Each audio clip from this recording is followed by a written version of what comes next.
Hey, Brian, super excited to get you on the show with us on how to build an app. For the people that don't know, give us a little bit of background about who you are and why you got into SEO and kind of like your background. Well, the funny thing is, I got into SEO partially because I hated SEO. Because I launched one of my first sites 10 years ago, and I had a product. I had the checkout page. I even had split testing set up. I was total newbie, had no idea what I was doing. I did everything backwards. And then once it was built, I was kind of like, well, how do I get people to see this site? How do I get people to buy my product? And I had no idea. And I had no budget because I was just starting out. I was living in my parents' basement. And SEO was this thing that everyone was like, well, this is what you do. If you don't have money, you just rank in Google for all these keywords and people will buy your stuff. I was like, oh, that sounds perfect. But the reality was a lot more complicated than that, especially because when I was doing SEO to start with, I was doing all black hat stuff. I was doing article directories and article spinning and all this shady stuff. And of course, I would have like a huge rise and fall. It was like, being in the stock market in the bubble. It was like I came up and then there was a bubble and I crashed. And one day I was like, you know what? What if I just did SEO like with a white hat approach? What if I just actually created content that was useful? What if I got legitimate people to link to it? Like, how would that look?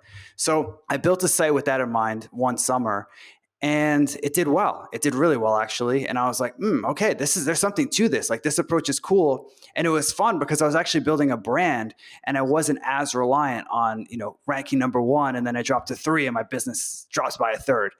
It felt a little bit de-risked. So when I looked at for advice on how to do SEO in a white hat way, a legit way, there was nothing out there. Everything was super vague. It was like, create great content, build relationships, build your brand. I was like, yeah, but how do you do that stuff? Like, what does that actually look like? So I realized there was a gap in the market. There were probably other people like me that wanted this too. So I created Backlinko, which started as just a blog. I didn't know anybody.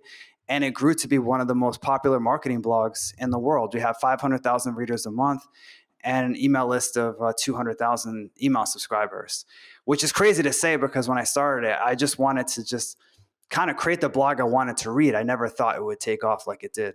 Yeah, there is so much information in terms of how to get started in marketing and different tactics with SEO.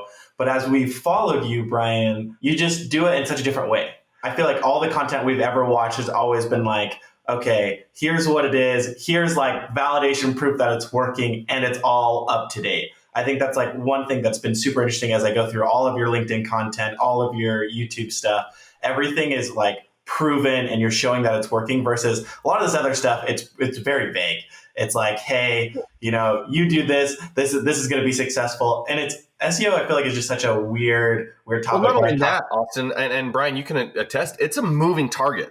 SEO just is not, what you did last year can be completely different of what you're doing today. Is that correct? To a certain extent, yeah. There are certain fundamentals that don't change. It's kind of like in a sport like the NFL. Like if you run the same exact offense you ran 5 years ago, it's probably not going to work out, but you still need a running game. You need an offensive line. Like those fundamentals, those Bill Belichick kind of things will still always apply. But yeah, you're right. The tactics especially, they change a lot. And if you're not kept up to date, like a good example is an upcoming update with Google called Core Web Vitals, which is basically how usable is your site. And if that's something you just didn't pay attention to and you're running the playbook from 2 years ago, it can really hurt you not to stay up to date. So it's a 100% valid point. Yeah, no, for sure. And so one of the things that's interesting, we were kind of reading your backstory. You had done 5 different businesses in the past. Is that correct? You had started. You've started all these different businesses, and many had failed. And now, you're published in Forbes magazine. You're kind of big time. What would Brian Dean now say to Brian Dean on his first business 5 years ago? What is something you would say to you, who is just starting, who knew nothing? Test what you want to make, then make it. This is something that I struggled with that first business I mentioned. Like I said, I had everything. I didn't even tell you I had the whole product too. And it turns out, even if I nailed SEO and nailed everything else, it wouldn't have mattered because people didn't really want it that much. And it wasn't very flexible. because I wasn't really in a position to like talk to users. It wasn't a software, but still talk to customers, get feedback, change it, update it. I just didn't even know how to do that. But yeah, starting now, everything that I ever create, whether it's a product or a feature, I always try to test as much as I can first before falling in love with my own idea, which is hard because it's hard to be motivated because you want to be like, I believe in this thing. That's what motivates you to do it. Yeah. And it motivates you to do it. Like you do need that sense of belief and hope and optimism, but you need to be like, if the test goes well, we'll go all in. But if not, then I have an open mind. And that's something that took me a long time. My other advice would just be build something really legit. Like build something that's not just a Me Too product, a Me Too something. Because that's also what I was doing. I was just kind of looking what was out there, what was working, and just basically copied it. And I was one out of a billion products in every category of thing that I launched. I loved your first one, like test. And I kind of want to hit on that just because I feel like a lot of founders, just like you said, Beaudry, like it's their little baby. And they'll go talk to like friends or family usually. And 99% of the time they'll be like, oh yeah, that's a great idea. Like keep going with it. But you get like that biased approach or that biased affirmation. And what it really ends up doing is hurting. And so actually going out and talking to customers and doing real tests is going to bring so much value to you. And it'll save you literally hundreds of thousands of dollars at the end of the day. Like more and more of these founders and entrepreneurs definitely need to start really validating their product first and test versus just going all in. And it's a hard pill to swallow because it's like we've just been fed like, yes, this is our idea. We can get all in from friends and family, and we've got to push a little bit past that. Our next question though is like, why should founders worry about SEO right now? Like versus just running, paid ads? Because, initially as I talked to other web developers and different things, and they're like, the first thing they say is SEO, like it's not even worth it until you've been 1 or 2 years in and you've got an established blog. Why not just run paid ads? Well, I mean, besides the fact that CPMs are going through the roof, besides that, SEO, I mean, they have a point that, maybe depending on your business model, you want to really go all in with SEO later on. The problem with that is that SEO takes 1 to 2 years to really get going. So if you start in 1 to 2 years, you're going to have 1 to 2 years from then before you start seeing results. So you're 2 years behind already. Yeah, you're already 2 years behind before we even started. So like to give you a good example is Exploding Topics, my other business. For that business, we're not going all in on SEO. We're still doing Facebook ads and product-based marketing and things like that, social media stuff. But now we're starting to do a little bit more in SEO, knowing that it's really going to benefit us in 1 to 2 years from now. That's when it's really going to kick in. It's not a quick fix by any stretch of the imagination. Even if you do everything right, just the nature of it, new site, new everything, you're learning. It just takes time. I think the number one thing I would say is 2 years from now, where do you want to be? Do you want to be grinding it out on Facebook ads like everybody else who gets funding or is bootstrapped? Or would you rather be sitting pretty, getting 100,000 visitors a month without doing anything? And that's kind of the decision that you can make now for the 2 years. It's kind of like working out. Like if you want to get healthy, working out after a week is not going to do anything. But in 2 years, you'll look back and be like, man, I'm really glad I started. It's a long-term thing, but it's possible to get some results quickly. It's not like you go 0, 0, 0, 0, 0, and then 2 years, you start to get traffic. You can start incrementally increasing your traffic along the way. And if you're a new site without any traffic, it can make a big difference.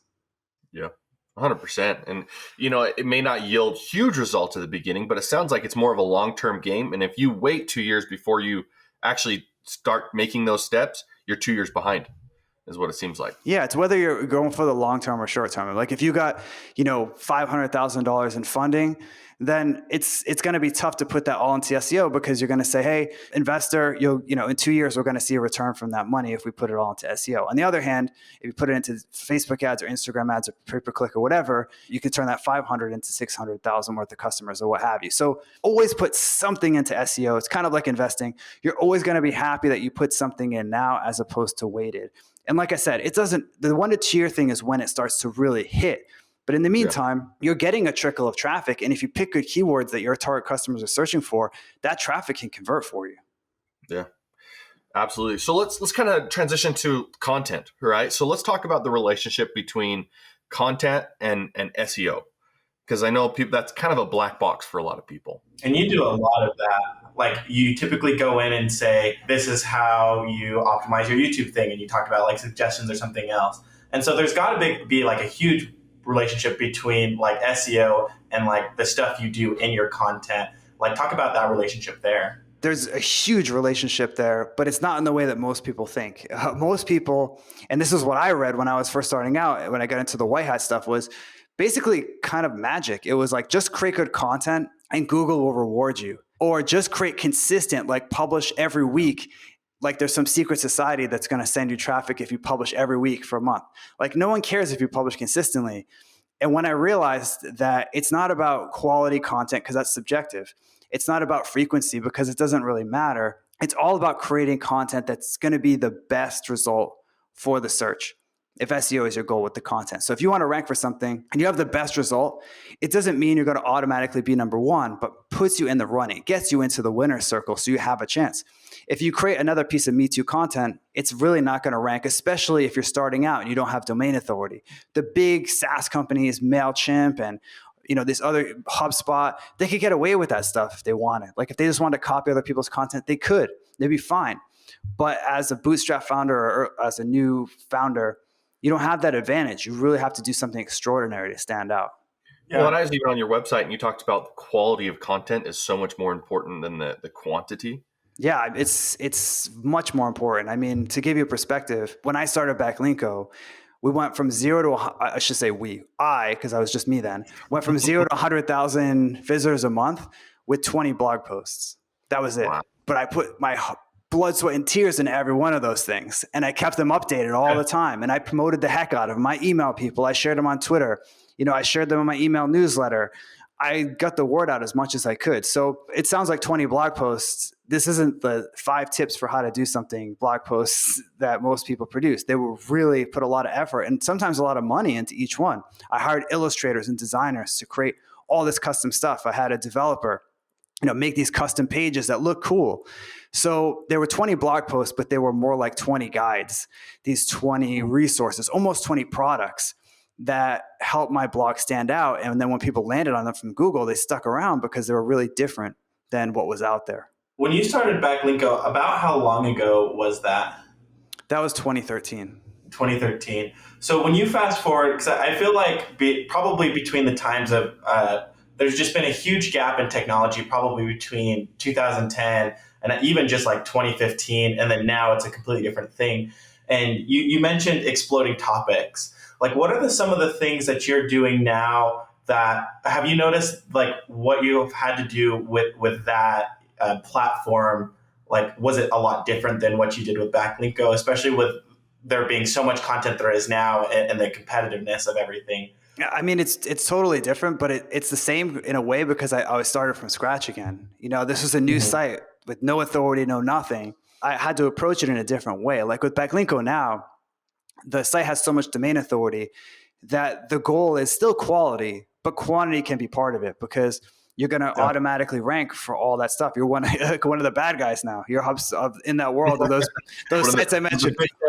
Yeah, you're the evil empire who can just produce mediocre stuff. Now, I'm not saying I'm going to produce mediocre stuff, but I can scale a little bit more. Instead of spending a month on a post, I could spend a week or 2 weeks and make it really good, but not quite at that insane level that it was before, and it'll still rank and do well. But exploring topics, I don't have that luxury because the site's new. Now, what I learned from that, starting out now, the first thing you need is something that people will link to. It doesn't have to be the page you're going to rank, and it doesn't have to be your homepage, but you need something on your site that people will link to because that'll build up your domain authority and help all your pages rank. Because what a lot of SaaS companies do, they're like, hey, we're a SaaS company. We help you edit podcasts. And it might be a really good podcast editing app, but there's a million of them. So if you're just that, no one's going to link to you based on your company. So you need to create an asset on your site that people are going to link to. So maybe that's a study of podcasting stats. How many people podcast? How many podcasts are there? How many people are buying microphones? Whatever. People will start linking to that, and it'll help all your blog posts rank, your informational blog posts, and also if you have your services page or your product pages and things like that. So with exploring topics, that's one of the reasons that I thought this had a lot of potential was the main site where people will link to it because it's a valuable tool in and of itself. And that turned out to be the case. So our content on the blog is really good, but it also has that boost from getting those links to the homepage, and people link to the internal pages automatically all the time. Without that, if it was just a random SaaS company, my first order of business would have been to create an amazing resource that people will link to. But one of the reasons I think the site had potential and why I got involved was that the site itself could be that linkable asset, and it's turned out to be the case. So through the blog, we're still producing great stuff, the best, result for the first page, and traffic is increasing a lot on the blog. But it wouldn't have done that if it was just another blog. It needed that linkable asset first. So yeah, that's one of the first things I'd recommend if you're getting started. Think, how can I create a page on my site that people are going to want to link to? People are going to love to link to. And once you have that, you're pretty much good to go. You don't need a ton of those to start to get some serious results. Which basically is content that people want to see, content that they want, that is interesting to them. Not so much your product, but something that would drive them and keep them on the page is basically what you're saying. Yeah, exactly. And it helps if there's something like a hook in there, it's as a bonus to get people to link. Numbers always work well in data. So that's why I kind of emphasize that. If you have a piece of content that's data driven, especially if you created the original research, man, you have something that people almost always want to link to. Like, to give an example, Clubhouse has been blowing up recently. And I realized it, and I was like, how can I kind of take advantage of this? So I quickly whipped up a page of Clubhouse user stats, all from data that's publicly available. Like, this wasn't anything I generated. It was from their funding rounds. I just kind of collected it in one place because it was scattered and wasn't necessarily user-friendly. And I just tried to optimize it around like Clubhouse users, how many users does Clubhouse have? And that ranks number one for all those keywords because I got in early. And because it has data, when people search for Clubhouse users, they link to that as a source. And that page it's like a virtuous cycle. It gets more traffic and gets more links. So if you can combine data with a trending topic, you can rank pretty quickly for these keywords because they're brand new and no one's really competing for them yet. That's super interesting. Just kind of that mindset. Does that same mindset work for like YouTube? So, I mean, a lot of our listeners, we focus heavily on like they're building an app. Is there a tie between having organic YouTube videos and be able to tie them to app downloads? Is there a way you could connect that? What are your thoughts there? You can, but it's really tricky. Attribution on YouTube is one of those things just like, I wouldn't worry. I wouldn't even try because you get discouraged. And that's what happened to me, actually. When I started on YouTube, I did the same thing everyone does. I was like, YouTube, everyone's on YouTube. You need to start a YouTube channel. So I started a YouTube channel, put up like 4 or 5 videos. No one really watched them. I was like, YouTube's lame. Forget YouTube. So I kind of ditched it for a while. And then like a year later, I sent out a survey to new customers that signed up for a Backlinko course. And I asked them, what made you decide to invest in this course? And a bunch of them said your videos on YouTube. Like, I first found you on YouTube. I was like, YouTube? What? I told you, I didn't even haven't touched that. Yeah. And it made me realize that there was no attribution in Google Analytics because most people on YouTube, they're watching your videos and they see the channel name and they Google it, or they see your name, I'm so-and-so in the video, and they Google your name. It's really hard to tie it back. Like, if you get a lot of views on YouTube, I would just look at it as like super the top of the funnel, almost like TV ads. It's just people seeing you, getting to know you. It's not a good platform for closing. It's not like LinkedIn or email. Like, it's if you just want to like put out videos and get people to go from video to downloading your app, unless it's like a free fun app, it's very unlikely to happen. And even if it does happen, it's going to be hard to tie it back to YouTube ever. Yeah. So I look at YouTube as just like, hey, if you do well in there, you can get a lot of views, a lot of your target audience seeing you on camera, seeing your company on camera, making a strong impression. That's worth it in and of itself. And those people will ultimately download. But like I said, even if you're able to magically hypnotize people to download your app from YouTube, you wouldn't know it. So It's tough. I mean, you could put a link in the description, but most people don't click on those. Most people kind of do the wrong thing, or they're on another device. It's very tricky, but I still think it's worth it just because you're going to see the views and you're going to be like, wow, like, especially now that they show you how many unique people watch your channel. You could see a video and be like, wow, 10,000 people saw my video last month. Like, that's valuable, even if you can't tie it directly back to attribution. Yeah, that's interesting. Yeah, just having information out there, I feel like it kind of goes back to having something in terms of quantity is still better than having nothing. as well. So one thing that we talk to a lot of our new clients about, or at least into a discovery call, is the conversation usually goes like, hey, we've got this awesome idea. This is our 10-year vision. And then we kind of dial it back and say, hey, what do you actually need, Bill? Like, what is the one piece of value you're bringing, that one quality piece? And as we start to narrow in on that, that's when we start to see, a little bit of success, because we're focusing on one thing versus the volume, kind of like you mentioned. But with quality, you eventually start to think transactionally. So how do you know when to give away free content versus making people pay for content? And how did you decide to make that decision? Man, I've thought a lot about this. And as someone that has 6 courses now, I've had to answer the question. It can't just be theoretical anymore. Like, I had to get to the point where, like, I need an answer to this, and I had to kind of develop my own, because there's no right answer. If I'm creating a course, like we just launched a course on PR last month. So basically, create the course on PR, put everything in there that needs to be in there for people to succeed. All the material, all the strategies, all the step-by-step systems, checklists, everything. That is in a vault. Like, that can never be shared outside the vault. But everything else about PR is fair game. So if you want to cover something that's not in the course, you're free to do it, even if it's on the same topic. That way, there's not a lot of overlap, and people who get in the course still have all the value. Well, and what about gated content, right? At what point do you give free content to gated content where it's still free? You hold it ransom until you get what information you need. I mean, I prefer to put most of it free. I have some gated content. I'm not against the idea. I know some people are like, I just put it all for free. And yeah, free content's good because it'll get people to your site. But you need something to push them to sign up, which is tough for a newsletter, unless a newsletter is like amazing, or unless you're a personal brand. It also makes it easier. Like, people want newsletters from people that they follow. James Altucher or something, they want to hear his perspective on things. Or Marie Forleo, they want to hear her perspective on things. If you're a company like, hey, we're such and such a company, we have a newsletter we send out, it's going to be really hard to convert people. That's why that lead magnet works well. So what I've been doing lately is just repurposing my free stuff as gated. That way you kind of get the best of both worlds. You have it for free. So then it brings in traffic and Google rankings and all that stuff. And then you repurpose it into a lead magnet and gate it up that way. So I have some gated stuff, but my personal philosophy on that is to keep the gated stuff pretty much to a minimum, because if you gate everything, no one's going to link to it. It won't rank for anything. You're not going to get any traffic from it.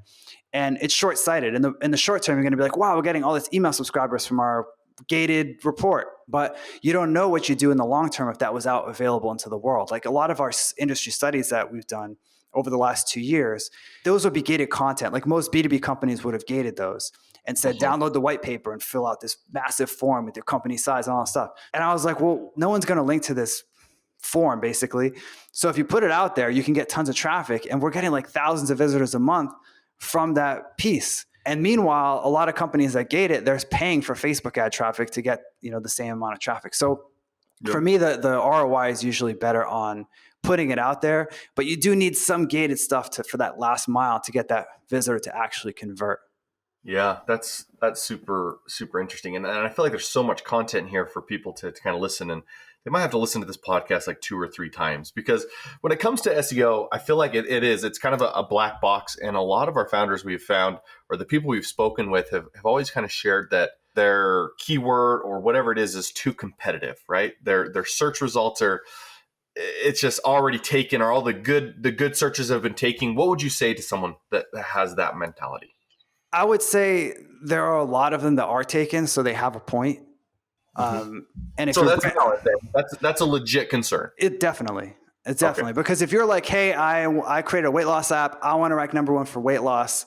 Good luck with that. Yeah, good luck. You're going to have a long road ahead of you there.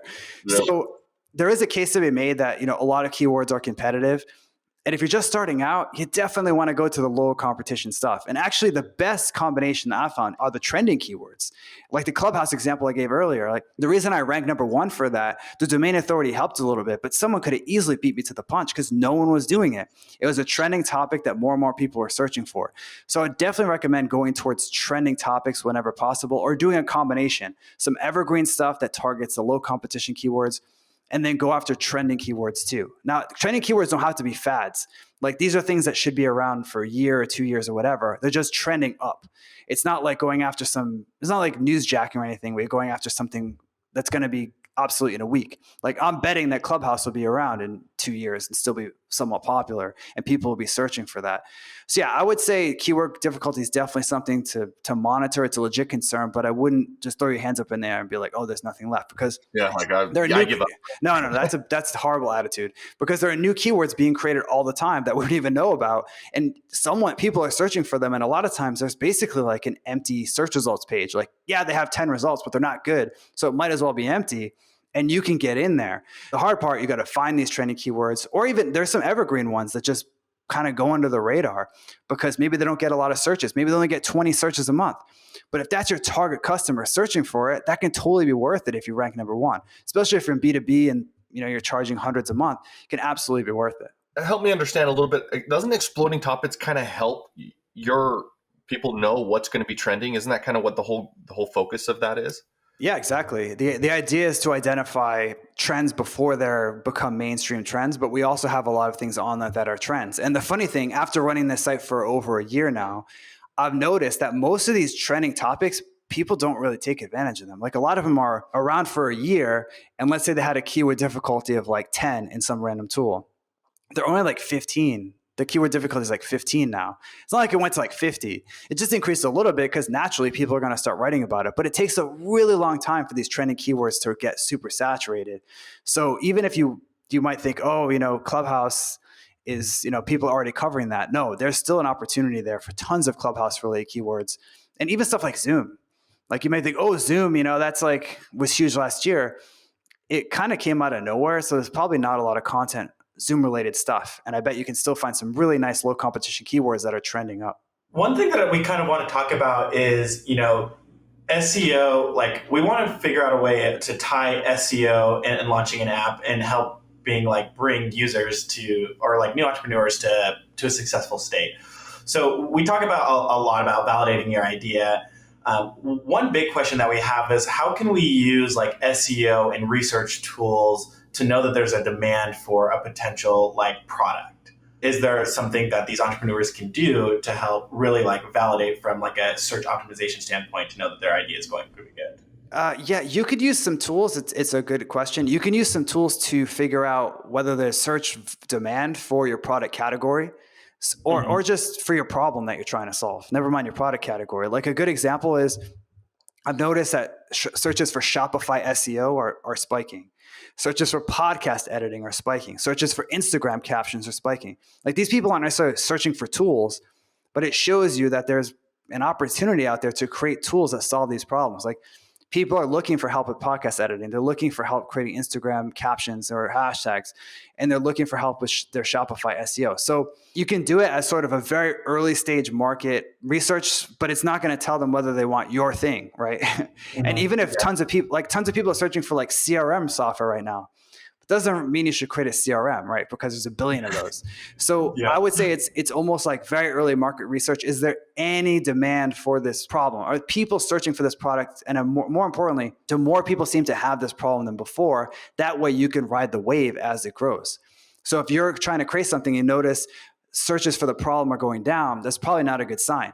But if you notice a spike, like maybe Clubhouse recording, I bet that's going through the roof right now. So if you notice that people searching for Clubhouse recording is like 10x in the last month, you're like, man, this is a good sign that maybe I should create an app to help people record Clubhouse rooms.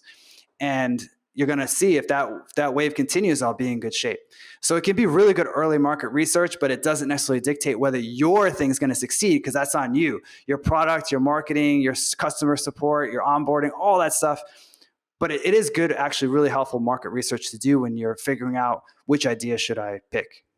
Well, Brian, and to kind of go along with that question, how much information can you get from that? So let's say I am building a Clubhouse recording. Can I learn who is looking that up? Like age, incomes, things like that. And that way, then I can go and find those type of people and then validate that person. Is there a way you could do that?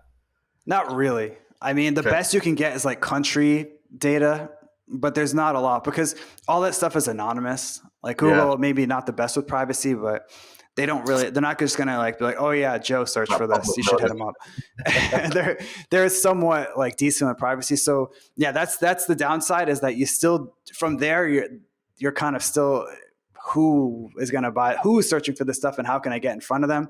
That's stuff that you have to figure So out on that your own. So go along with Austin's question. So that is really early. Like, listen, I do know there's a ton of people looking for this. Now I got to figure out who. And that's where you go and have to start doing your own homework and finding out. Exactly. It's like market research. Almost if someone hired you to do market research for your own company. Like you don't know the space, you don't really know anything. You're like a third party. Or let's say you're debating between 4 different ideas. You can look at one and be like, wow, that one's really spiking. Maybe I should get, assuming that it's not a fad, maybe that's the first one I should try. But after that, all the same steps apply for like finding people, building an audience, if you can, building in public, all that stuff. You'll still have to do that later, but this can at least help you avoid a trap of, let's say I want to build something and the problem trend is going down. Fewer people are searching for it. That means the problem's solved or just people aren't interested in it anymore. Yep. That's going to be a tough thing to get going if you're riding the wave down. Where if it's the opposite, that's when you want to get in on it. That makes a lot of sense. So one of the things is we develop a lot of different mobile apps for companies, and a lot of them just think that, hey, once we get on the App Store, we're good. What type of experience have you found on, like, because App Store has a ranking system as well, and how do you get high into that? Have you ever had any experience on getting into the app stores and getting high up on those lists in the SEO? Yeah, a little bit.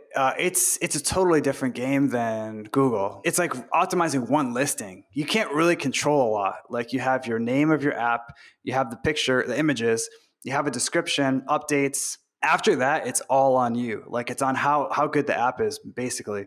It's whether, you get a lot of downloads and of course reviews. That's basically all there is to it. Not to say it's not important to rank in the App Store. It is great. But fewer people are searching for stuff in the App Store. Like who wants an app? When's the last time you went in the App Store and just put even looked at the trending list, never mind actually search for a keyword. People just don't download apps like they used to. So I wouldn't sweat trying to rank in the App Store for, number one for yoga app. Now, if you can get there, I'm sure people do search for it. It's not going to hurt. It can help. But it's not like, I wouldn't make that a point of emphasis for your app success. You would rather push people organically to your website and then have a direct link to download that way. Oh, for sure. Or get them on an email list, better yet. So that way you can hit them up, build a relationship, send them your special offer, send them your Christmas special, and you have 10 times you can get in touch with them versus once in the App Store and then they go to the second one for whatever reason and skip you. So that's like the riding the wave down. It's called ASO, App Store Optimization. For me, that's riding the wave down because just people just don't want apps like that. They do want apps, but they're not seeking random apps to install. Like if you have an app that's really helpful, like look at Clubhouse is a great example. It went to 10 million users in the last couple of months. This is because people wanted it. It got organic traffic. It had nothing to do with ranking in the App Store. Like no one searched for social media apps, saw Clubhouse and downloaded it. Back in the day, I think it probably did make a difference when the App Store first started. People had an empty home screen on their phone and they wanted to fill it with apps. They're searching for games and social, photos. Yeah. But those days are kind of gone. So I would say just kind of do the basics and leave the rest up to how you get reviews and things like that. Yeah, so when it comes to building out newsletters and different things, I'm sure there's probably like a whole strategy on this, and I can kind of already imagine your answer. But what have you found is the best way to actually collect people's emails? Is it just having quality content, bringing people value, or is there more of a strategic way to encourage people to really sign up for your newsletter? And I'm sure you've had It's definitely more strategic. This is something that with Backlinko and Exploring Topics, I've been able to see 2 different ways to build a newsletter. Now, Backlinko's newsletter is much bigger, but it's been around for much longer. And it gets so much traffic. That's Backlinko gets so much traffic every month. Like I said, it's like over 500,000 visitors a month. But Exploring Topics is getting a lot proportional to the size of the site and the amount of traffic it gets. And I realized the reason for that is that the newsletter is very clear what you get. I call it a branded newsletter. So most people's newsletters, including mine at Backlinko, is like, hey, I'm so-and-so, I have a newsletter, sign up. And to a certain percentage, thank God for me, people will sign up for that. But most people want a more tactical thing. They want to know what they're getting. So with Exploring Topics, we call it Exploding Topics Tuesday. Every Tuesday, we send you 4 trends. Super simple, easy to understand, and you kind of know what you're getting versus sign up for my newsletter. Is it every day? Is it every week? What about this? What about that? It kind of alleviates all the questions, and it also helps your open rates too, because people know when they're going to get the email, when it's going to come, what's going to be inside. So they're more likely to open it. Like our open rates are 45% on Exploring Topics. And on Backlinko, it's like 35. The list size is a little bit different, but it gives you an idea. It's just because with Backlinko, I send stuff out whenever I kind of have something to say or have a new piece of content to share. There's no rhythm to it. But with Exploring Topics, it's every Tuesday at 9 a.m. Eastern, every week, has been for a year. So people just get into the habit of it. So I would say the number one thing is you got to create a branded newsletter that's like this thing you're going to get every day or every week, and try it out. People are much more likely to sign up for something like that than a vague newsletter. Yeah. No, that makes a lot of sense. And I noticed that when checking out your site. I think that was like one of the first things that I noticed, because I think very few people are doing that. I feel like everybody just has like the bottom of their thing, sign up for a newsletter, or on LinkedIn, their captions are like, join our newsletter. And nobody knows when. And I'm always super scared to put in my email just because I have no idea how often I'm going to get emailed. Yeah. And so that's a super interesting point. So for all these founders and entrepreneurs that are, just building, like whether it's a SaaS company or B2B or really whatever tech company they're starting, what's one piece of advice that you would give to these people, like just getting started, whether it's in the marketing or SEO piece of it, what piece of advice would you want to give them? Build your email list for sure.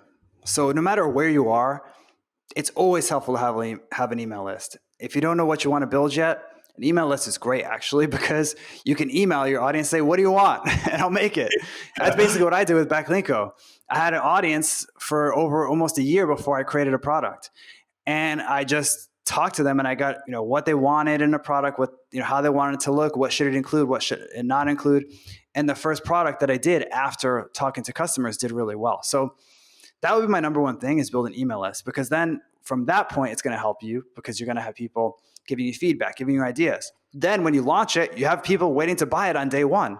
And unlike social media, it actually converts really well. And then if you want to grow, you just send people offers to the email and you make money. Like, it's the ultimate super hack, and no one really talks about it. So yeah, it seems simple. It seems basic, almost too easy. Yeah, I think that's why people don't like it. They want, automated funnels and, Instagram apps and whatever. And there's a case to be made. It's not that simple, because it's hard to get people on the list, and it's hard to get them opening. But at a high level, if you have an email list, you have a lot of power. If you don't, you have no power, because you're just relying on other platforms to get in front of people. Like, if you have a huge Twitter following, it's nice, but we've seen over the last year, your account can get shut down, or they can block your tweets or whatever. Same thing with Facebook or YouTube or any platform. LinkedIn, it doesn't matter the platform. Like, if you're sending stuff out, they could make an algorithm change that just makes your organic reach go from 90% to 10%. And you can't really say anything. With an email, it's creating your own little network that you own. And you have a lot of control over. So yeah, I would say number one thing would be to build your email list. Awesome. Brian, how do people find you? How do they find your content? Where can our listeners go and learn more about kind of what you do, those topics? Where do we find you? I would have it over at backlinko.com and sign up for the newsletter, because on the newsletter, which I talked about, it's not every week, but when I do send something, it is really cool. And it's usually something I don't share on the blog. So it's a lot of exclusive content there. And on Twitter, I'm at Backlinko. That would be a good place to follow me too. Yeah, and everybody should give you a follow, because even as I started rummaging through your stuff, I'm like, man, there are so many things that we could do, even over here at Strides, to really just improve our SEO that are relatively easy to start.